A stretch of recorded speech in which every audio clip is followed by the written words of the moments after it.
আসসালামু আলাইকুম। সুস্বাদু ও স্বাস্থ্যকর ভর্তা খেতে পারেন গরম ভাতের সঙ্গে। ঝাল ভর্তাটি স্বাদে ভিন্নতা নিয়ে আসবে। জেনে ও দেখে নিন রেসিপিটি। শুকনো মরিচ 4-5টি, রসুন 250 গ্রাম, পেঁয়াজ কুচি 100 গ্রাম। এগুলো একটু হালকা করে ভেজে নিব। রসুনটা যাতে সিদ্ধ হয়ে যায় সেই পরিমাণে ভাজবো।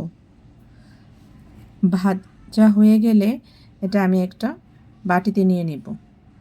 এখানে আমি মরিচ নিয়েছি 3টা আর একটুখানি লবণ নিয়ে নিয়েছি।